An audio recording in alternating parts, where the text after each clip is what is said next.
వచ్చాం కదా. మరి గత 2 దినాలు దేవుడు మీకు ఎంతో తోడుగా ఉండి చక్కని మరి పాఠాలు లాంటి వాళ్ళు చెప్పారు, విన్నారు కదా. చక్కగా 3వ రోజు కూడా మనం దేవుని మాటలు వినటానికి దేవుని సన్నిధిలో మోకరించి ప్రార్థన చేసుకున్నాం. అందరూ మోకరించండి, కళ్ళు మూసుకోండి, ప్రేర్ చేసుకున్నాం.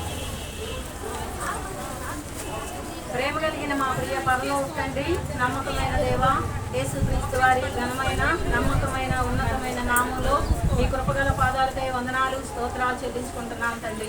నీ శాశ్వతమైన ప్రేమతో ప్రేమించి ఇడువక మా ఎడల నీ కృప చూపుచున్నందుకై మీకు వందనాలు స్తోత్రాలు. మరి మరలా తిరిగి ఈ వేసవి VBS క్లాసుల్లో మమ్మల్ని ప్రవేశపెట్టినందుకై మీకు వందనాలు స్తోత్రాలు. ఈ మంచి క్లాసులను సిద్ధపరిచిన నాయన దైవజనులను బట్టి, సంఘాన్ని బట్టి, ఇటు నీ కృపను బట్టి మీ స్తోత్రాలు చెల్లించుకుంటున్నాం. గత 2 దినాలు బిడ్డలంతో బలపరిచి తోడుని నడిపిస్తూ వచ్చారు. 3వ దినంలో కూడా ప్రభా నీ నామంలో నిలబడుతూ నీ దాసురాలను మరుగుపరుస్తురండి. నిర్గమాకాండం 4:12, మత్తయి సువార్త 10:20 నా పక్షంగా నెరవేరుస్తురండి. చేరి వచ్చిన చిన్న బిడ్డలందరినీ నీ హస్తాల్లో పెడుతున్నాను. వారిని ఆశీర్వదిస్తురండి. మీ హస్తం వారికి తోడుగా ఉంచుతురండి. బిడ్డలకు ఎక్కడే గలిబిలు లేకుండా చక్కగా కూర్చొని నీ మాటలు వినుటకు వినుబుద్ధి దయచేయండి. నీ మాటలు విని వాటిని హృదయంలో పదిలపరుచుకొని నీ వాక్యపు వెలుగులో నీ బిడ్డలు చక్కగా నడుచున్నట్లుగా వారు పెరిగి పెద్దవారైనప్పుడు ఈ వాక్యం వారిని బలపరిచి నడిపించినట్లుగా సహాయం చేయండి. వారిని రక్షణలోనికి నడిపిస్తూ రమ్మని ప్రార్థిస్తున్నాం తండ్రి. ఉదయకాలం నాయన మరి జూనియర్ క్లాస్కై చేరి వచ్చిన బిడ్డలందరిని బట్టి, టీచర్స్ని బట్టి, మాకు ఇచ్చిన ఈ సమయాన్ని బట్టి నిన్ను స్తుతిస్తూ మమ్మల్ని మేము నీ హస్తాలకు అప్పగించుకుంటూ నీ కృపని దయ కోరుకుంటూ మాతో మీరు మాట్లాడి మీ నామానికి మహిమ తెచ్చుకోమని యేసుక్రీస్తు వారి ఘనమైన నామంలో స్తుతించి ప్రార్థించి అడిగి వేడుకొంచున్నాం తండ్రి.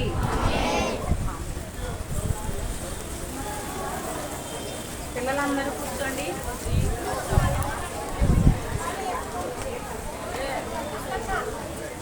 మన రోజు ఒక కథ వింటున్నాం కదా, వింటున్నారా? రోజు మీరు ఒక కథ వింటున్నారు, మిషనరీ కథ కదా. ఈ రోజు కూడా మనం ఒక కథ విన్నాం. ఖ్యాతి అనే ఒక చిన్న పాప ఉందంట. ఆ పాప కూడా మీలా చక్కగా రోజు స్కూల్కి వెళతా ఉండేదంట. మరి ఖ్యాతి అనే ఈ చిన్న పాప చక్కగా స్కూల్కి వెళుతూ రోజు చదువుకుంటూ వస్తూ ఉంటే ఒకరోజు ఆ పాప కంటే 5 పైసలు దొరికిందంట. ఎంత దొరికింది? 5 పైసలు. అంటే ఇప్పుడు 5 పైసలు ఇప్పుడు లేవు, ఇప్పుడు దాని విలువ 5 రూపాయలు ఉంటుంది. ఓకేనా? అలాని మరి ఆమె స్కూల్కి వెళ్తుంటే ఆమెకు 5 పైసలు దొరకగా ఎంతో సంతోషంగా ఉందంట. నాకు 5 పైసలు దొరికింది, నేను కొనుక్కోవాలి అని తను ఎంతో సంతోషంగా రోజు స్కూల్కి వెళుతూ ఉంది. వెళుతూ ఆ అమ్మాయి ఏం చేసిందంటే రోజు నాకు అలానే దొరుకుతాయి అని దేవులాడుతూ వచ్చిందంట. మరి వారం రోజులు ఆ పాపలా మరి చక్కగా దేవులాడుతూ ఉంటే ఆ అమ్మాయికి ఏమీ దొరకలేదు. ఆ ఒక్కరోజు 5 పైసలు దొరికితే సంతోషించి రోజు నాకు ఇంకా దొరుకుతాయి అని వెతుకుతూ వచ్చింది దారిలో. మరి వెతికితే ఆ అమ్మాయికి రోజు ఏం దొరికినాయి? దారాలు, పాత పిన్నీసులు, ఏయో బయట పడేస్తూ ఉంటారు కదా, పనికి రాని అరిగిపోయిన రబ్బర్లు, పెన్సిళ్ళు, అవన్నీ ఏరుకుంటా వచ్చిందంట. ఒకరోజు ఒక వారం అయిపోయిన తర్వాత ఇవన్నీ పనికిరానివే కదా, ఇవన్నీ పనికిరానివే కదా, ఎందుకు వీటిని నేను ఇలా అని మరి ఆ అమ్మాయి అనుకోలేదు. కానీ ఆ అమ్మాయి రోజు ఏం చేసింది? ప్రక్కనున్న చెట్లు, మరి మంచి పువ్వులను ఫలాలనిచ్చే చెట్లని, మరి కోలాహలంగా పక్షులు అరుస్తూ ఎన్నో గొప్ప గొప్పవి ఉంటే ఈ పాప రోజు అవన్నీ చూడకుండా ఏం చూస్తుంది? నాకు ఒక 5 పైసలు దొరికింది కదా, ఈ రోజు కూడా ఏమన్నా దొరుకుతాయేమో అని రోజు ఆ పాప కిందే చూసుకుంటా వెళుతుందంట. తను ఎంతో సంతోషాన్ని కోల్పోయింది. మనకి ఈ పాఠం ఏం తెలియజేస్తుందంటే భూమి మీద మనం ఏటిని వెతికినా అవి వ్యర్థం కదా. పరసంబంధమైన ప్రతి వాటి కొరకు మనం వెతకాలి. క్షణిక మాత్రం ఉండే కదా, క్షణిక మాత్రం ఉండే వాటి కొరకు మనం ప్రయాసపడకూడదు. కానీ మనకు శాశ్వత కాలం ఉండేదేది? పరలోక రాజ్యం. ఆ పరలోక రాజ్యం కొరకు మనం వెతకాలి. అందుకే కొలసీ పత్రిక 3:1 ఉంటుంది, మీరు భూ సంబంధమైన వాటి మీద మనసు పెట్టుకోకండి, పర సంబంధమైన వాటి మీదే మీరు మనసుని పెట్టుకోవాలి. మన మనసు దేని మీద ఉండాలి? పర సంబంధమైన వాటి మీదే ఉండాలి. పరలోకంలో ఏం సిద్ధపరిచాడు మనకి ప్రభువారు? అక్కడ బంగారు వీధులు, మనం ఉండటానికి యోగ్యమైన నివాస స్థలాలని దేవుడు మన కొరకు సిద్ధపరిచాడు. ఆ నివాస స్థలానికి మనం కూడా వెళ్ళాలంటే ప్రభువైన యేసుక్రీస్తునందు మనం కూడా విశ్వాసం ఉంచి రక్షణ పొందాలి. ఆ రాజ్యంలో శ్రేష్టమైనవి ఉన్నాయి. ఆ ఉన్నతమైన రాజ్యంలో మనం కూడా ఉండాలంటే ఈ లోకంలో వాటి మీద మీరు మనసు పెట్టుకోకండి కదా. ఈ లోకంలో అవి ఉండే ఈ క్షణిక మాత్రమే కదా, క్షణిక మాత్రం ఉండే కొన్ని. మరి మీరు రేపు స్కూళ్ళు అయిపోతాయి కదా, మళ్ళీ మీరు కొత్త బ్యాగులు కొనుక్కుంటారు, కొత్త బుక్స్ కొనుక్కుంటారు, కొత్త కొత్త బట్టలు తీసుకుంటారు. అవన్నీ ఉంటాయా? మళ్ళీ నెక్స్ట్ ఇయర్కి ఏమైపోతాయి? అవి పాతబడిపోతాయి కదా. అవన్నీ పాత అయిపోతాయి. అవన్నీ క్షణిక మాత్రం ఉండేవి. అవన్నీ వాటి కొరకు తల్లిదండ్రులు ఇచ్చిన వాటిలో తృప్తి పడక వాళ్ళకి బాగున్నాయి, వాళ్ళకి మంచివి ఉన్నాయి, మనకు లేవు అని మన సమయం అంతా కొనుక్కుంటూ మన సమయం అంతా మనం దేవుళ్ళో వేస్ట్ చేసుకోకూడదు. దేవుడు మనకిచ్చిన సమయాన్ని, దేవుడు మనకిచ్చిన వాటిలో సంతృప్తి పొందుచు మనం చక్కగా దేవుణ్ణి స్తుతిస్తూ పర సంబంధమైన వాటి కొరకు దేవుడిచ్చిన దేవాని స్తోత్రం, ఈ సంవత్సరం నాకు ఇది ఇచ్చావని దేవుణ్ణి స్తుతిస్తూ దానిలో సంతోషంగా వెళితే మీకు ఎంతో సంతోషం కదా. అందుకని మీరెవ్వరు ఈ లోక సంబంధమైన వాటి మీద మనసు పెట్టుకోవద్దు. పరలోకమందు ప్రభు మన కొరకు మంచి ఈవుల్ని సిద్ధపరిచాడు. వాటి యందు మనము ధ్యాస ఉంచుదాం. ఈ లోకంలో ఉండేవన్నీ క్షణిక మాత్రమే. బట్టలు అయితే 1 సంవత్సరం ఉంటాయి, బ్యాగులు పుస్తకాలు 1 సంవత్సరం ఉంటాయి కదా. మరి కూరగాయలు, మరి తినే పళ్ళు అయితే ఏదో 4 రోజులు 2 రోజులే ఉంటాయి కదా. క్షణికమైపోయి వీటి మీద మనసు. మరి ఈ ఖ్యాతి అన్న పిల్ల 5 పైసలు దొరికితే ఇంకా దొరుకుతాయి అని లోకంలో ఎంతో సంతోషాన్ని, ఆనందాన్ని, ఆహ్లాదాన్ని ఇచ్చే వాటన్నిటినీ మర్చిపోయి తనేం చేసింది? పనికిరాని వాటిని తీసుకుంది. అవన్నీ పనికిరాల, లాస్ట్కి అన్నీ పారవేయవలసి వచ్చింది. అలానే ఈ దినం మన కథ యెహోషువ కదా. ఎవరు చెప్పండి? యెహోషువాని గురించి. యెహోషువ ప్రార్థన చేస్తే ఎరుకో కోట గోడలు కూలిపోయినాయంట. గత పాఠంలో మీరు విన్నారు కదా. మరి ఆ యొక్క కోట గోడల నుంచి మరి వేగులు వారు ఆ దేశాన్ని వేగు చూడటానికి వస్తే మరి రాహాబు అని ఆ వేసి ఏం చేసింది? వారిని ఆ కిటికీకున్న వాళ్ళని దింపి పంపించేసింది కదా. వాళ్ళు ఆ వేగువారు వెళ్ళి యెహోషువకి ఏం చెప్పారు? మంచి సమాచారాన్ని వాళ్ళకి అందించారంట. ఈ వేగువారు వెళ్ళి చక్కగా యెహోషువకి మంచి సమాచారాన్ని అందిస్తూ వచ్చారు. మనం కూడా మంచి చెప్తూ ఉండాలి. మనమే మంచి, ఎదుటి వాళ్ళు ఇది అని అనుకోకూడదు. మనం యేసు ప్రభు మనం పాపులమై ఉంటే ఆయన మన్ని ప్రేమించాడు కదా. ఆయన మనని ప్రేమించాడా లేదా? అలానే మనం కూడా అందరినీ ప్రేమించే వారంగా ఉండాలి. మరి మన పాఠంలోకి వెళ్దాం. ఈ దిన పాఠం మనం జ్ఞాపకం చేసుకుందాం. రహాబు ఏంటంట?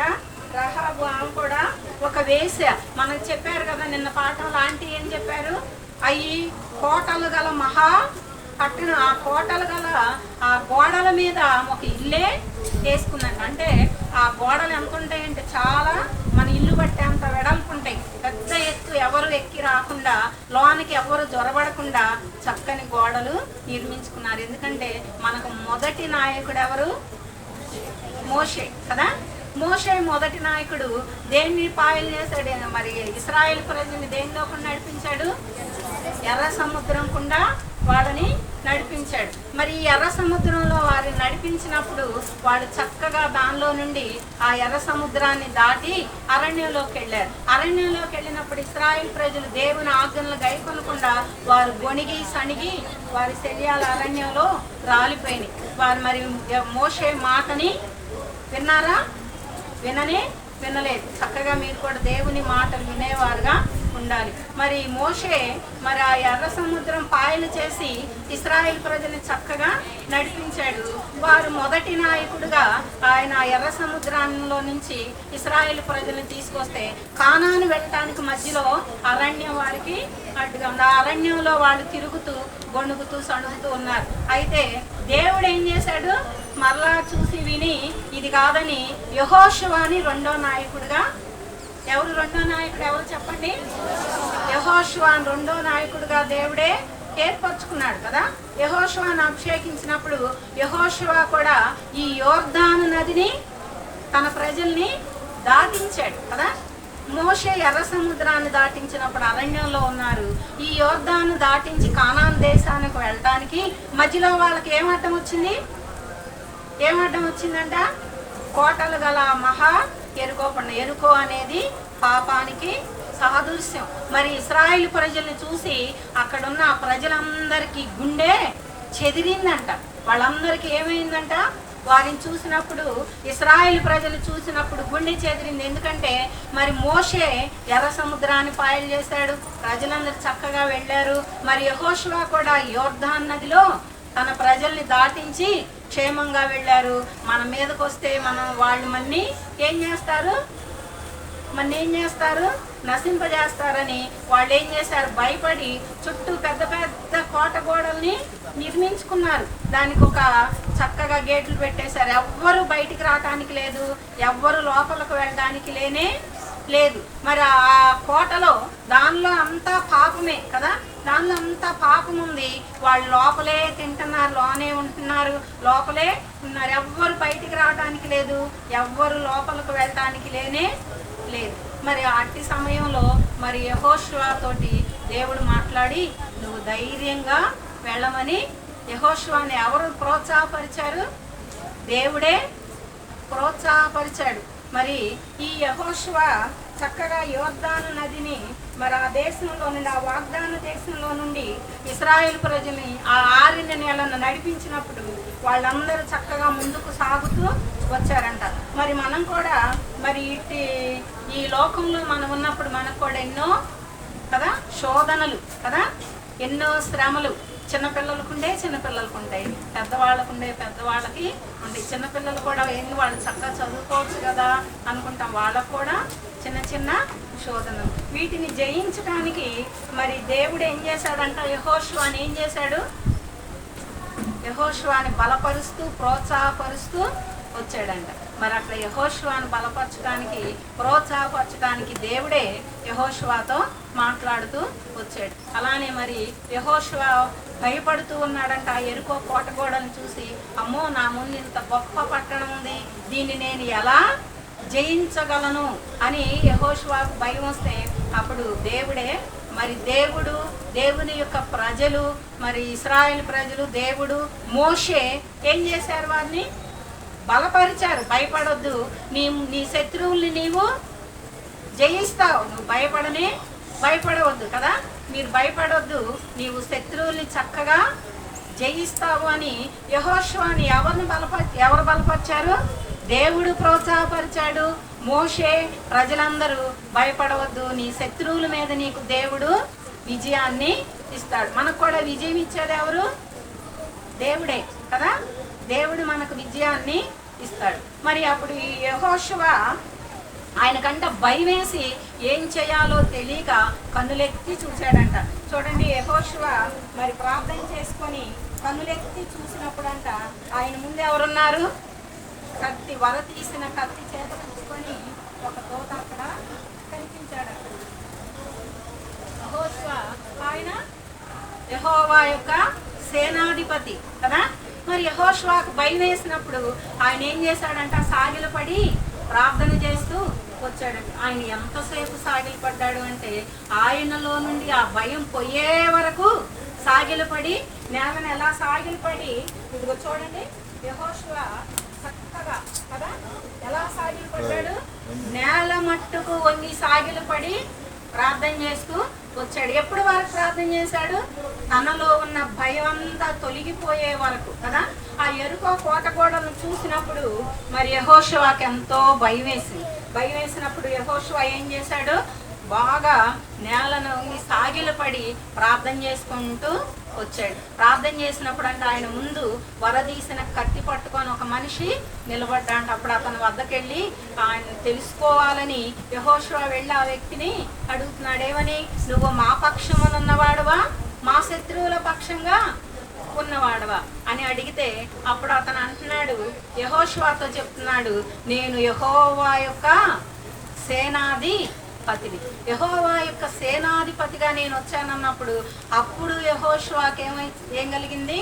ధైర్యం వచ్చింది. అంటే యెహోవాయే మనకు ధైర్యాన్ని ఇవ్వటానికి, యెహోవాయే మనకు విజయాన్ని ఇవ్వటానికి ఆయనే మన కొరకు వచ్చాడు. యుద్ధం చేసేది ఎవరు? మనం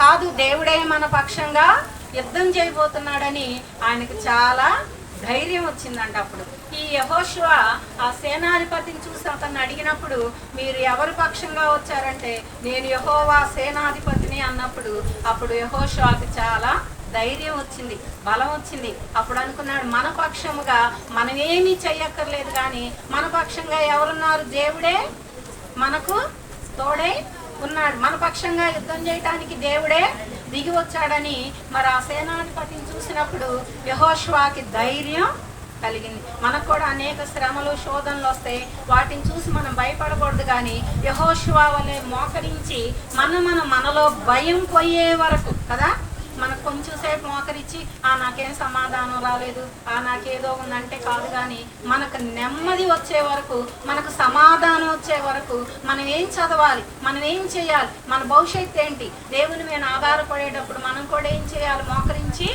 ప్రార్థన చేసుకుంటే దేవుడు మనకు విజయాన్ని ఇస్తాడు. మనం ఏమీ జయించలేం కదా, దేవుడే మన పక్షంగా చేస్తాడు. మోషేతో అంటాడు, యుద్ధం చేసేది మీరు కాదు, మీరు ఓరకనే ఉండి నిలిచి చూడుడి, మీ పక్షంగా యుద్ధం చేయువాడను నేనే. మరి యెహోషువకి అలానే ధైర్యాన్ని ఇచ్చాడు. దేవుడు ప్రోత్సాహపరిచి భయపడవద్దు, యెహోవా సేనాధిపతిగా నేను వచ్చి ఉన్నా, నీకు తోడై ఉంటా అన్నప్పుడు యెహోషువ బహు ధైర్యం తెచ్చుకొని దేవుని సన్నిధిలో దేవుని వైపు చూశాడు. అప్పుడు యెహోవా మన మధ్యకి వచ్చాడు కదా, మరి యెహోవా సేనాధిపతిగా ఉన్నవా, యెహోవాయే మన పక్షంగా ఉంటే ఆయన దూతలందరూ వచ్చి మన పక్షంగా యుద్ధం చేయరా? అప్పుడు యుద్ధం యెహోవాదే, విజయం ఎవరికి?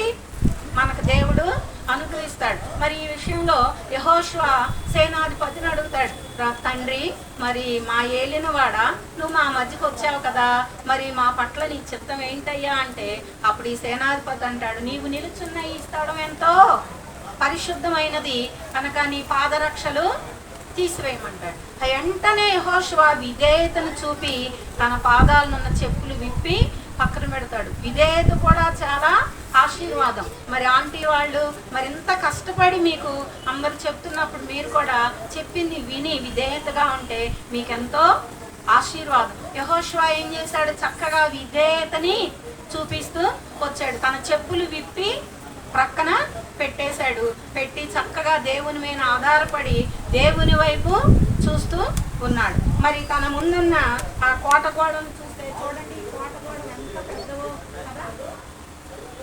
కోట గోడలు ఎంత పెద్దగా ఉన్నాయి కదా. ఈ కిటికీ నుండి రాహాబు మరి ఆ వేగువారిని పంపిస్తే మంచి సమాచారం తెచ్చి యెహోషువకి తెలియచేశారు. మరి యెహోషువ విని ఆయనకి ఇంకా ధైర్యం చాలక ప్రార్థన చేస్తూ ఉన్నప్పుడు తనకు యెహోవా సేనాధిపతి ప్రత్యక్షమయ్యాడు. అప్పుడు యెహోషువ ఏమనుకున్నాడు?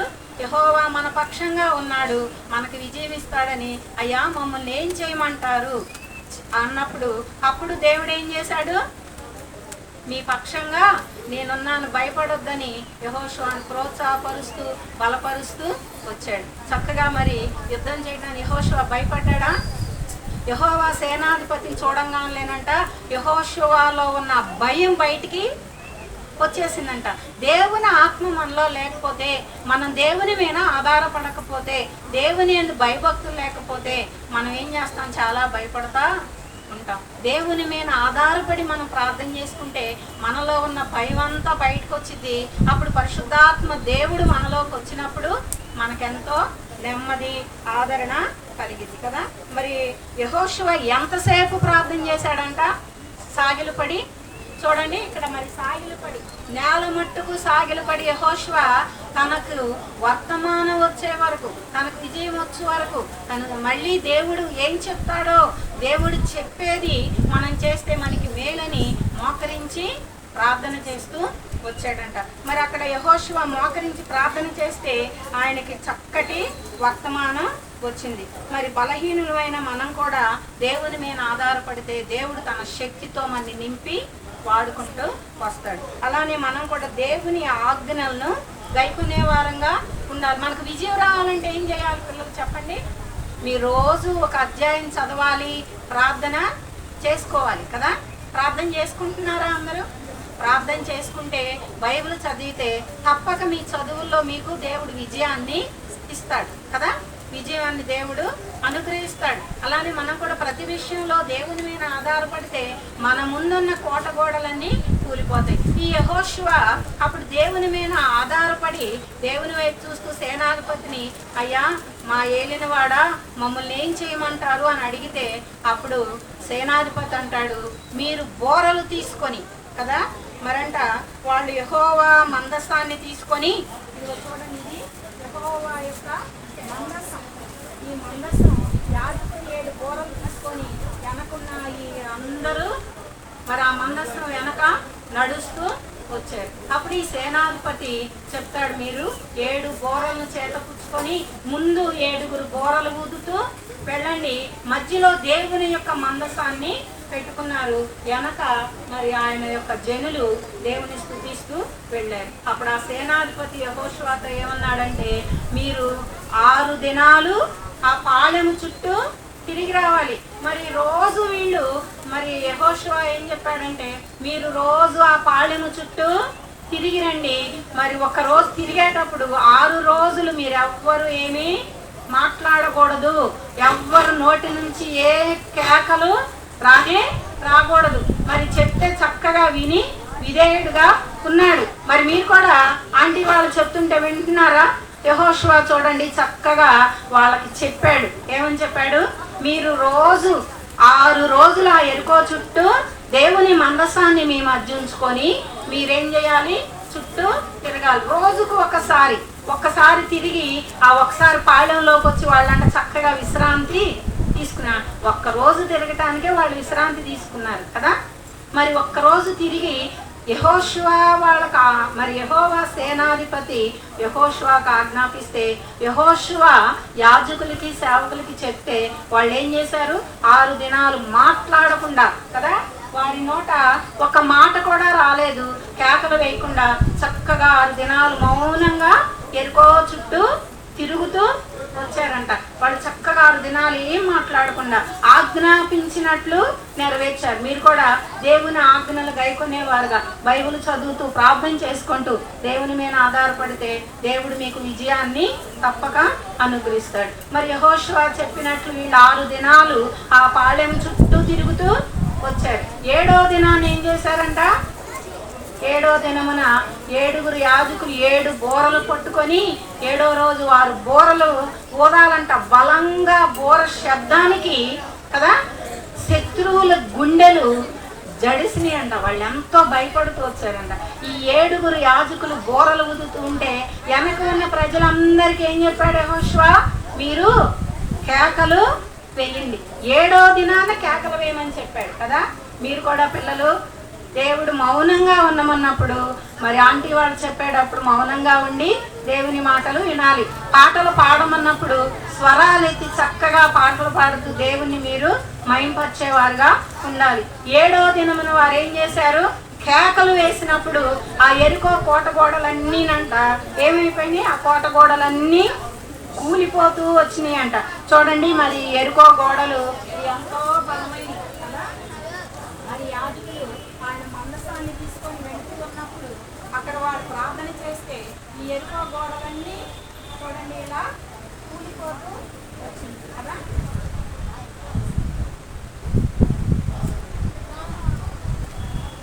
ఎరుకో కోట గోడల్ని దేవుడు ఎలా కూలగొట్టేశాడు?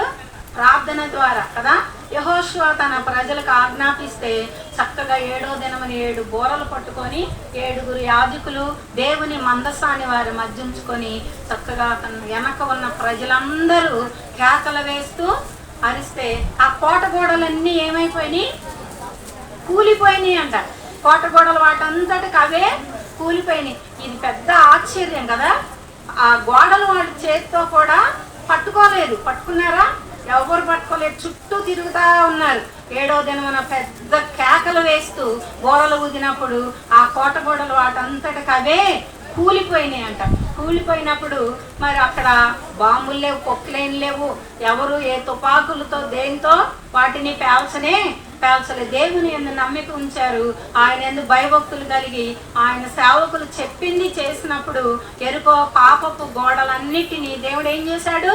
కూల్చివేశాడు కదా. గత పాఠంలో రాహాబుకి ఏమని దేవుడు వర్తమానం ఇచ్చాడు?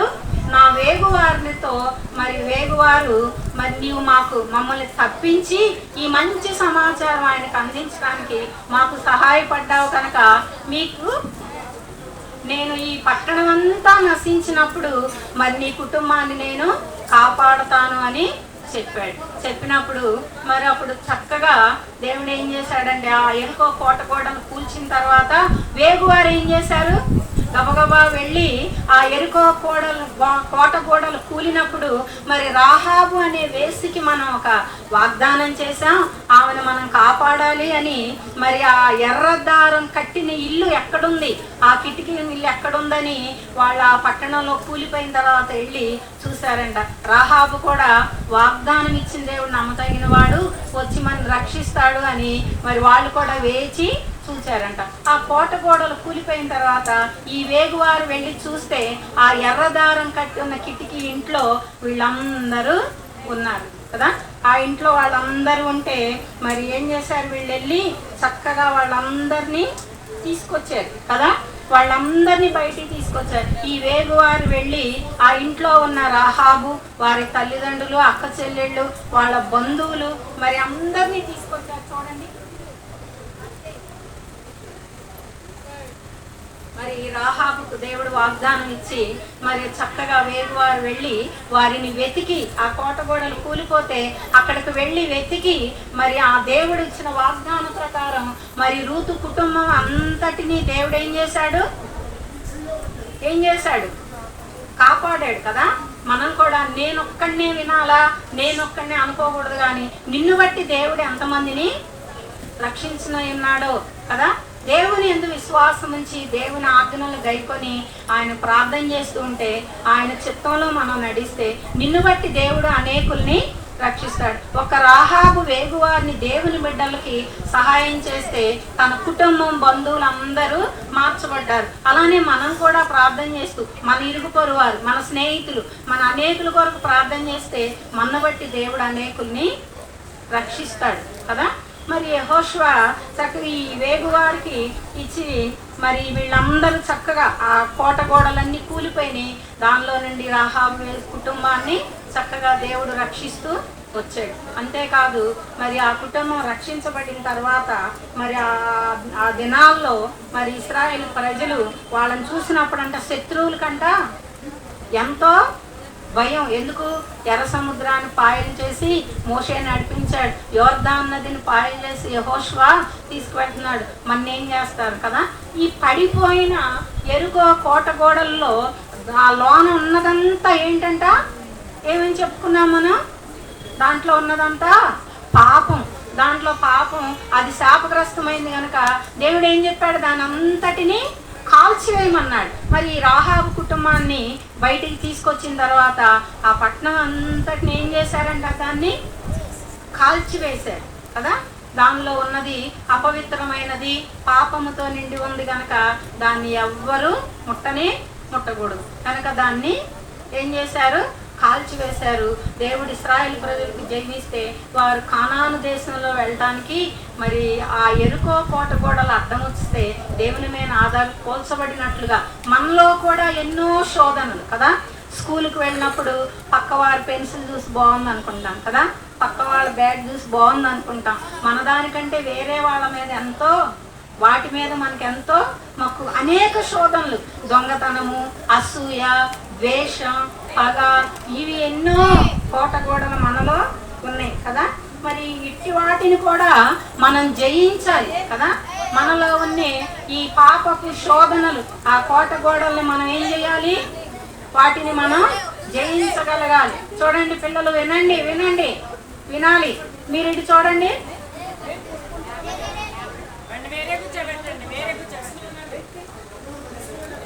మన ముందు అనేకమైన శోధనలు ఉంటాయి కదా. ఎన్నో మనం కూడా ఈ లోకంలో సంచారం చేస్తూ ఉన్నప్పుడు అనేకమైన శోధనలు, పాపపు కోట గోడలు కదా. మనం కూడా అబద్ధం, అసూయ, ద్వేషం, కాని మాటలు, ఇవన్నీ ఏంటంట పాపపు కోట గోడలు మనలో ఉన్నాయి కూడా. ఆ ద్వేషం అనేది, ఆ కోపం అనేది, అసూయ అనేది కదా, ఎదుటి వారిని చూసి అసూయపడకూడదు. దేవుడు మనకిచ్చిన దాంట్లో మనం సంతృప్తి చెంది మనం ఎంతో దేవుణ్ణి స్తుతిస్తూ ఉండాలి, దేవుని మహింపరిచే వారంగా ఉండాలి. గత దినాల్లో మరి ఈ ఎర్రదారం దేనికి సాధిస్తామని మనం చెప్పుకున్నాం చెప్పండి? మన ప్రభువైన యేసుక్రీస్తు వారి యొక్క రక్తానికి సాదృశ్యంగా ఉంది. యేసు రక్తం మన పాపములను కడిగి పవిత్రపరిచింది కదా. యేసుక్రీస్తు వారి రక్తం మన ఏం చేసింది చెప్పండి? మన పాపములను కడిగి మనని పవిత్రులుగా చేసింది కదా. మరి ఈ ఎర్రదారం ఎరుపు అనేది యేసుక్రీస్తు వారి రక్తానికి సాదృశ్యంగా ఉంది. ఆ రక్తంలో మనం కడగబడినప్పుడు, ఆ రక్తంలో మనము శుద్ధి చేయబడినప్పుడు మనం కూడా అట్టి వాటన్నిటి నుంచి విడుదల పొందే వారంగా ఉంటాం. ఎలా ఉంటామంటే స్కూల్లో ఏది చూసినా, ఎటు వెళ్ళినా, మనకి ఏది దొరికినా మనం ఏం చేస్తాం? తీసుకెళ్ళి నమ్మకంగా, ఇదిగో మరి ఇది నాది కాదు, టీచర్ నాకు దొరికిందని అక్కడ ఇస్తే ఆ టీచర్ మన అందరూ ఎంతో నమ్మకంగా ఉంటుంది. మనలో దొంగతనం చేయాలి, అవి మనం దొంగిలించాలి, అది మనకు కావాలని ఆశించి వాటిని లాక్కొని వాళ్ళని కొట్టడం, వాళ్ళ మీద లేని మాటలు చెప్పటం, అలాంటివి మనం చేయకూడదు. మనం యేసు రక్తంలో కడగబడ్డాము, మనం రక్షించబడ్డాము అంటే సాదృశ్యం ఏంటి? మనం అందరి వల్లే అన్నిటినీ ఆశించకూడదు, వారి వల్ల అబద్ధాలు చెప్పకూడదు, ఎవరిపై మనం ద్వేషం, కోపంగా ఉండకూడదు. నరుని కోపం దేవుని నీతిని నెరవేర్చదంట. అందుకే మనం కోపం, ద్వేషం, అసూయ, అబద్ధాలు, ఇలాంటి కోట గోడలు ఎన్నో మనలో ఉన్నాయి కదా. పిల్లలు వింటున్నారా? ఇలాంటివన్నీ మనం జయించాలి అంటే, ఈ శోధనలు మనం జయించాలి అంటే మనమైతే తీసివేసుకోలేం, మన వల్ల అయితే కాదు. కానీ మనం ఏం చేయాలి? యేసుక్రీస్తు వారి యొక్క రక్త ప్రోక్షణ కిందకి రావాలి. ప్రభా, నేను పాపిని, నన్ను క్షమించు అని దేవుని సన్నిధిలో, అయ్యా నేను పాపిని, నన్ను క్షమించయ్యా అని దేవుని సన్నిధిలో ప్రార్థన చేస్తే దేవుడు ఏం చేస్తాడు చెప్పండి? మీ పాపాలు క్షమించి మీలో ఉన్న ఆ ద్వేషం, ఆ అబద్ధాలు, ఆ కాని మాటలు, అలాంటి ఆ పాపపు గోడల నుండి దేవుడు మీకు విడుదలనిచ్చి పరిశుద్ధాత్మ దేవుడే మీతో ఉండి మిమ్మల్ని చక్కటి నీతి మార్గంలో నడిపిస్తాడు. దేవుడు ఇచ్చిన వాటిలో సంతృప్తిగా ఉంటారు. దేవుని యందు భయభక్తులు కలిగి దేవునిలో మీరు చక్కగా ముందుకి వెళ్ళగలుగుతారు. కనుక మీరు యేసుక్రీస్తు వారి యొక్క రక్త ప్రోక్షణలో కడగబడి మీ పాపములు ఒప్పుకున్న తర్వాత ఈ పాపపు గోడలు అనే వాటిని మీరు జయిస్తే అప్పుడు దేవుడు మీకేమిస్తాడు? రక్షణని అనుగ్రహిస్తాడు కదా. మీరు కూడా మరి యేసుక్రీస్తు ప్రభు నాకు కావాలి అని కదా. ప్రకటన గ్రంథం 3:20లో ఉంది, జయించు వాణ్ణి నాతో కూడా నా సింహాసనం నందు కూర్చుండనిచ్చేదను. మరి జై జీవితం మీకు కావాలంటే మీరు కూడా ఏం చేయాలి చెప్పండి? హృదయం అనే ద్వారమునందు ఆయన నిలుచుండి మీ హృదయం అనే ద్వారాన్ని దేవుడు ఏం చేస్తున్నాడు? కడుతూ ఉన్నాడు. మీ హృదయం అనే ద్వారాన్ని కడుతున్నప్పుడు మీరు మీ హృదయాన్ని తెరచి, ప్రభువా యేసయ్య నా హృదయంలోనికి రా, నా పాపాలను క్షమించు అని మీరు అడిగితే దేవుడు ఏం చేస్తాడు? మీ పాపాలను క్షమించి ఆయన పరిశుద్ధాత్మ దేవుడిగా మీలోకి వచ్చి మిమ్మల్ని చక్కగా ఆయన నడిపిస్తాడు. మరి ఎంతో మందికి రక్షణ లేదు కదా. మీరు కూడా ప్రభువైన యేసుక్రీస్తునందు విశ్వాసం ఉంచి ఆయన్ని మీరు కూడా ఆహ్వానించండి. అందుకే ప్రకటన 3:20లో సెలవిచ్చిన రీతిగా మనం కూడా ప్రభువైన యేసుక్రీస్తు ఆయన హృదయం అనే ద్వారము వద్ద నిలుచొని తట్టుచున్నాడంట. ఎవరైనా తలుపు తీస్తే ఆయన మీలోకి వచ్చి మీతో కూడా ఉంటానంటున్నాడు కదా. ఆయన మీతో కూడా ఉంటాడంట. మీకు విజయం కావాలి అంటే మీరు కూడా ఏం చేయాలి? ప్రభువైన యేసుక్రీస్తుని మీ సొంత రక్షకుడుగా మీరు అంగీకరించాలి. మీ హృదయాన్ని తెరిచి, ప్రభువా నాలోనికి రాయ్యా, నా పాపాలు క్షమించయ్యా అని మనం దేవుణ్ణి వేడుకుంటే దేవుడు ఏం చేస్తాడు? మీ హృదయంలోనికి వచ్చి ఆయన్ని పరిశుద్ధాత్మతో చక్కగా మిమ్మల్ని నింపి మీరు నడవలసిన మార్గం చక్కగా దేవుడు మీకు బోధించి నడిపిస్తాడు. అబద్ధము, కాని మాటలు, ద్వేషం, అసూయ వీటన్నిటి మీద మనం మార్చుకోలేం, మనం తీసివేసుకోలేం. మీ హృదయాన్ని ప్రభువుకి ఇస్తే ఆయన పరిశుద్ధాత్మ దేవుడు మీలోనికి వచ్చి ఈ శోధనలని, పాపం అనే కోట గోడలు అన్నిటి నుంచి దేవుడు మీకేం చేస్తాడు? విడుదలనిచ్చి తన ఆత్మతో నింపి మిమ్మల్ని రక్షిస్తాడు. మరి మీరు కూడా యేసు ప్రభుని సొంత రక్షకుడిగా అంగీకరిస్తారా చెప్పండి? మీరు కూడా దేవుణ్ణి మీ సొంత రక్షకుడిగా అంగీకరిస్తే ఆయన మీతో ఉండి మిమ్మల్ని బలపరిచి చక్కగా నడిపిస్తాడు కదా. ఈ దినం మన కంటత వాక్యం ఏంటి? కొరింథీ పత్రిక 15వ అధ్యాయము 57వ వచనం. మన ప్రభు అయిన యేసుక్రీస్తు ద్వారా మనకు జయము అనుగ్రహించుచున్న దేవునికి స్తోత్రం కలుగునుగా కదా. మనం కూడా మరి యెహోషువ తన ప్రజల్ని కేకలు వేయమంటే ఎలా పెద్ద కేకలు వేస్తే ఆ ఎరుకో కోట గోడలన్నీ కూలిపోయినాయో, మనం కూడా దేవుని నామాన్ని మహింపరిచేటప్పుడు ఆయన కంటత వాక్యాన్ని మీ నోట చక్కగా చెప్పాలి కదా. చెప్పండి పిల్లలందరూ.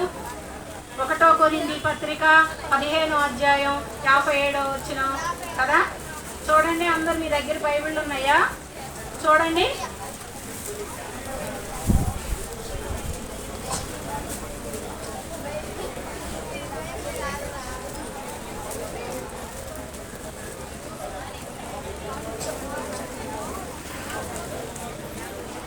కొరింథీ పత్రిక 15వ అధ్యాయం 57వ వచనం. మన ప్రభువైన యేసుక్రీస్తు మూలముగా, చెప్పండి పిల్లలు అందరూ చెప్పాలి.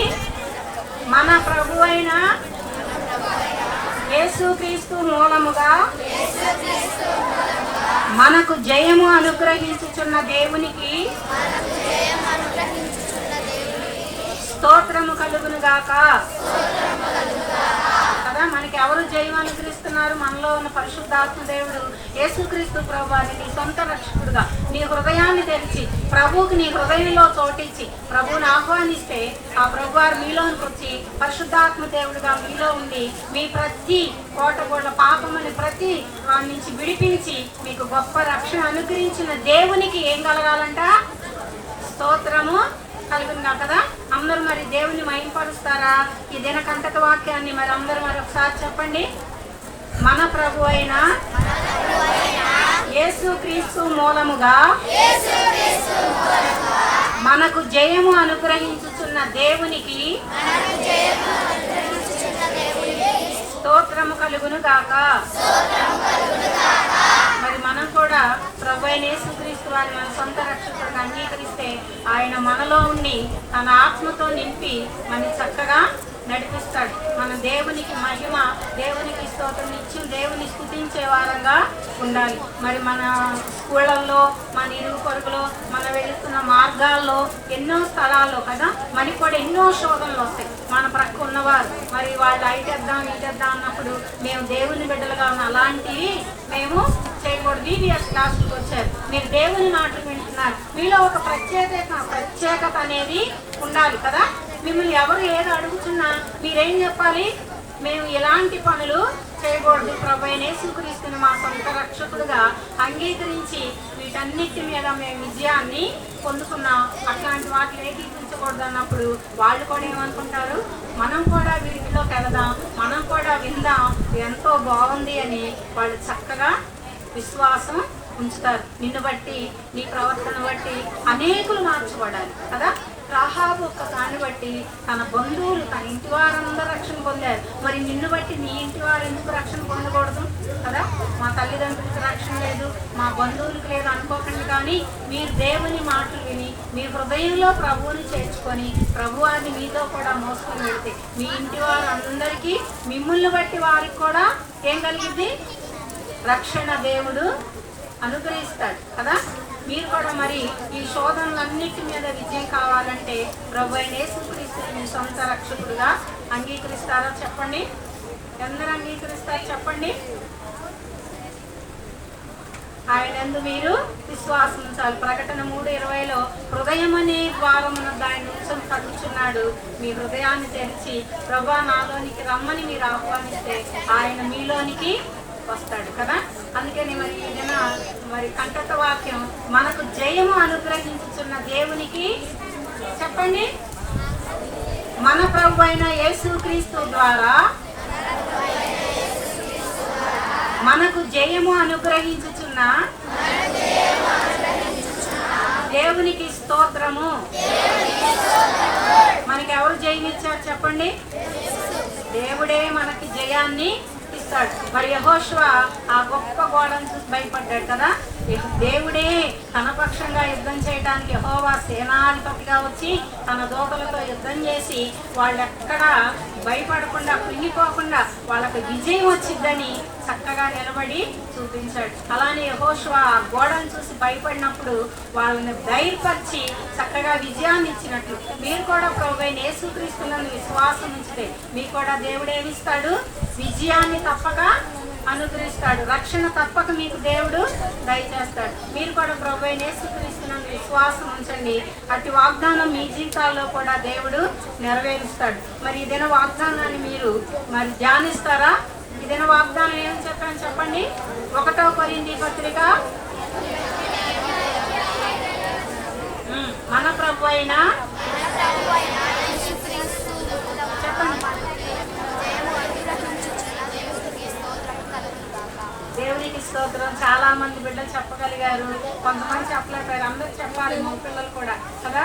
మన ప్రభు అయిన యేసుక్రీస్తు ద్వారా మనకి జయం అనుగ్రహించిన దేవునికి స్తోత్రము అని మనం కూడా దేవుణ్ణి స్తుతించాలి. యెహోషువ వలె ఇది పరిశుద్ధ స్థలం, చెప్పులు విప్పమంటే వెంటనే విధేయతను కనపరిచినట్లు మీరు కూడా దేవుని సేవకులు, తల్లిదండ్రులు, స్కూల్లో మరి మాస్టర్స్, టీచర్స్ చెప్పిన మీరు కూడా విధేయతను కనపరిచేవారుగా ఉండాలి కదా. యెహోషువ భయపడితే దేవుడు ప్రోత్సాహపరిచాడు. మీరు కూడా భయం వచ్చినప్పుడు మీరు కూడా ఏం చేయాలి? తోచిన దేవుని మీద ఆధారపడితే దేవుడు మీకు కూడా చక్కని విజయాన్ని ఇస్తాడు. ఓకేనా? అలా మరి మీరు కూడా ప్రభువైన యేసుక్రీస్తునందు విశ్వాసం ఉంచి మీ సొంత రక్షకుడిగా అంగీకరించి ఆయనలో మీరు కొనసాగితే దేవుడు మీకు విజయాన్ని అనుగ్రహిస్తాడు. అట్టి కృప దేవుడు మీ అందరికీ దయచేయనుగాక. ప్రార్థన చేద్దాం. కళ్ళు మూసుకోండి.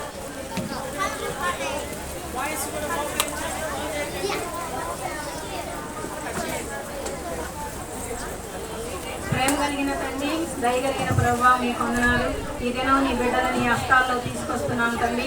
3వ దినమందు ప్రభా నీ లెసన్ ద్వారా నీ బిడ్డలు విధేయతను నా తండ్రి భయం కలిగినప్పుడు నిన్ను ఆశ్రయించేవారుగా, నీవు చెప్పిన ప్రతిదీ విని విధేయత కలిగి సొంత రక్షకుడుగా వారు నిన్ను అంగీకరించి ఆయన జయాన్ని పొందుకొని నీలో కొనసాగటానికి మీ కృపను అనుగ్రహిస్తురండి. నీ బిడ్డలు విన్న వాక్యం ప్రకటన 3:20 హృదయం అనే ద్వారం వద్ద నిలుచొని తట్టుచున్న నిన్ను వారి హృదయాల్లో చేర్చుకునేవారుగా, 1 కొరింథీ 15:57 మన ప్రభువైన యేసుక్రీస్తు ద్వారా మనకు జయము అనుగ్రహించుచున్న దేవునికి స్తోత్రం అని బిడ్డలందరూ ప్రభా జయ జీవితాలతో విజయంతో తండ్రి బిడ్డలు చక్కగా వారి చదువుల్లో వారు పెరిగి పెద్దవారైనప్పుడు నీ యందు భయభక్తులు కలిగి వారి తల్లిదండ్రులకి కుటుంబానికి దీవెనకరంగా అలానే సంఘానికి నీకు మహిమకరంగా వాడబడే గొప్ప సాధనాలుగా ఈ బిడ్డలు మీరు నిలబెట్టి వాడుకుంటూరండి. ఎన్న వాక్యం వారి హృదయాల్లో పదిలిపరుస్తురండి. ఏదైనా నన్ను నిలబెట్టి వాడుకున్న నీ ప్రేమను బట్టి నన్ను ధైర్యపరిచి బలపరిచి నడిపించి నీ కృపకై నీ వందనాలు స్తోత్రాలు చెల్లించుకుంటూ క్లోజింగ్ క్లాసుల్లో కూడా బిడ్డలు చక్కగా ఆయా నీ వాక్యాలను వారి హృదయాల్లో ధ్యానించుకుంటూ నేను మయంపరుస్తూ నీలో కొనసాగటానికి సహాయపడుతురమ్మని ఈ కూడిక అంతం వరకు మీరు తోడై నడిపించి ముందు దినాలు కూడా క్షేమమును మేలును వాతావరణం అన్ని విషయాల్లో మాకు విజయం ఇచ్చి నడిపించి మహిం పొందమని మా ప్రియ ప్రభువును మా రక్షకుడైన యేసుక్రీస్తు వారి సర్వశక్తి గల నామములో ప్రార్థించి స్తుతించి అడిగి వేడుకొంచున్నాం తండ్రి. అందరికీ ప్రైజ్ లార్డ్.